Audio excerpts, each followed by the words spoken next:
1200 دنوں میں بنایا جانے والا ٹائٹینک صرف 2 ہی گھنٹوں میں کیوں ڈوب گیا؟ 10 اپریل 1912 یہ وہ دن تھا جب دنیا کا سب سے بڑا اور مہنگا ترین بحری جہاز ٹائٹینک اپنے پہلے سفر کے آغاز کے لیے بالکل تیار تھا۔ اس دن اٹلانٹک اوشن بے حد پرسکون تھا اور سمندری طوفان آنے کا دور دور تک کوئی چانس نہیں تھا۔ جہاز میں 1500 پیسنجر سوار بھی ہو چکے تھے اور لاکھوں لوگ ڈاک پر ٹائٹینک کے پہلے سفر کا آغاز دیکھنے کے لیے کھڑے تھے۔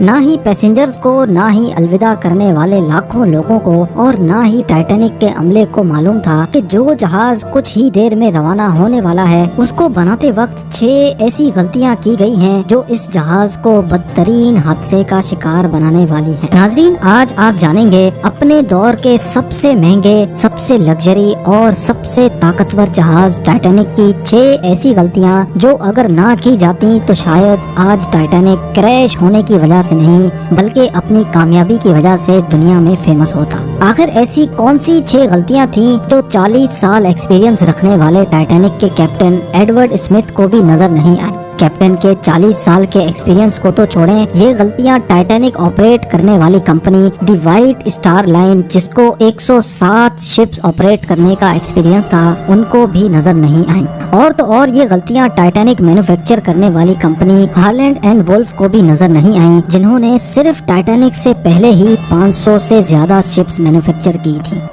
ٹائٹینک کی کنسٹرکشن 1907 میں شروع ہوئی تھی اور تقریباً 3 سال کا وقت اور 2000 ورکرز کی محنت کے بعد جہاز کو تیار کر لیا گیا۔ اب جہاز پوری طرح سے تیار ہو چکا تھا لیکن اس کو ٹیسٹ کرنے کا فیز ابھی باقی تھا۔ ٹائٹینک بنانے والوں کا اس پر بھروسہ تب مزید بڑھ گیا جب ٹائٹینک نے اپنا پہلا ٹیسٹ رن کامیابی سے پار کر لیا تھا۔ ٹیسٹ پاس کرتے ہی پوری دنیا میں مختلف اخبارات میں اس کی مارکیٹنگ کی گئی جس کی ہیڈنگ تھی انسنکیبل ٹائٹینک، یعنی کبھی نہ ڈوبنے والا جہاز بنا لیا گیا ہے۔ جہاز کا پہلا سفر انگلینڈ کے شہر ساؤتھ ہیمپٹن سے شروع ہونا تھا جس کا دن 10 اپریل 1912 مقرر کیا گیا اور جس کی منزل امریکہ کا شہر نیو یارک تھی۔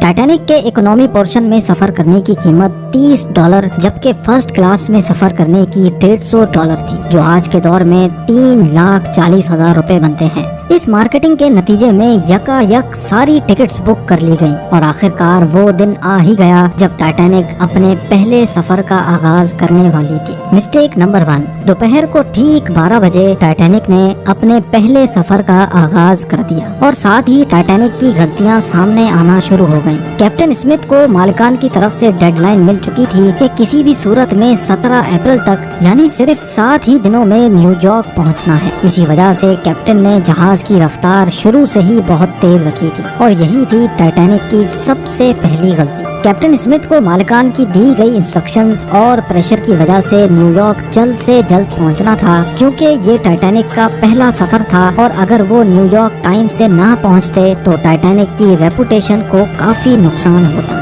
دنیا کی کوئی بھی گاڑی ہو، مشین یا پھر جہاز، ان کے کئی آپریٹنگ پروسیجرز ہوتے ہیں جن میں اسپیڈ لمٹ بھی ان پروسیجرز کا ایک پارٹ ہوتا ہے اور وہ پارٹ ٹائٹینک کے سفر کے آغاز میں ہی وائلیٹ کیا گیا تھا۔ تھوڑی ہی دیر میں جہاز ساؤتھ ہیمپٹن کے پورٹ کو اتنا پیچھے چھوڑ گیا کہ اب دور دور تک نیلے سمندر کے علاوہ کچھ نظر نہیں آ رہا تھا۔ مسٹیک نمبر 2، اب ٹائٹینک کو چلتے ہوئے 3 دن گزر چکے تھے۔ فرانس اور آئرلینڈ میں تھوڑی دیر کے اسٹاپ کے علاوہ ٹائٹینک پچھلے 72 گھنٹوں سے مسلسل نیو یارک کی طرف بڑھتا چلا جا رہا تھا۔ یہ 14 اپریل 1912 کی شام تھی۔ سمندر پر ہر طرف خاموشی اور دھند چھائی ہوئی تھی جس کی وجہ سے ویزیبلٹی بھی کافی کم ہو چکی تھی۔ اسی رات ایک اور بحری جہاز جو کہ ٹائٹینک سے کچھ گھنٹے ہی آگے تھا، اس کے کیپٹن نے وائرلیس پر ٹائٹینک کو سمندر پر تیرتی ہوئی چٹانیں یعنی آئس برگز کے بارے میں وارننگ دی تھی۔ ایکسپرٹس کا ماننا ہے کہ یہ وارننگ کم سے کم بھی 6 بار دی گئی تھی لیکن وائرلیس آپریٹرز کی کوتاہی کی وجہ سے انتہائی امپورٹنٹ وارننگز ان سے مس ہو گئی۔ ان کے لیے شاید یہ نارمل بات تھی لیکن یہی تھی ٹائٹینک کے عملے کی دوسری غلطی، کیونکہ ٹائٹینک اپنے طرز کا پہلا لگژری جہاز تھا اور اس میں کئی VIPs بھی موجود تھے۔ اسی وجہ سے زیادہ تر ٹائٹینک کا عملہ فرسٹ کلاس پیسنجرز کی خدمت میں مصروف تھا۔ اگر ان وارننگز کو سیریس لیا جاتا تو آگے کا پورا سین ہی الگ ہوتا۔ مسٹیک نمبر 3، جہاز کی اسپیڈ بھی زیادہ تھی اور ان سے ایک بہت امپورٹنٹ وارننگ بھی مس ہو چکی تھی۔ ٹائٹینک اب تیزی سے انتہائی بے خوف انداز میں آئس برگ کی رینج میں بڑھتا چلا جا رہا تھا، لیکن ابھی بھی ٹائٹینک کو حادثے سے بچایا جا سکتا تھا کیونکہ جہاز کے پہرے دار الرٹ تھے جو کسی بھی آئس برگ کی اطلاع دور سے دیکھنے پر ہی کیپٹن کو دینے کے لیے ریڈی تھے۔ لیکن دور سے دیکھنے کے لیے ان کے پاس ایک چیز موجود ہی نہیں تھی اور وہ چیز تھی دوربین۔ جی ہاں، پہرے دار الرٹ تو تھے لیکن وہ آئس برگ کو دوربین نہ ہونے کی وجہ سے دور سے نہیں دیکھ سکے، اور یہی تھی ٹائٹینک کی تیسری غلطی۔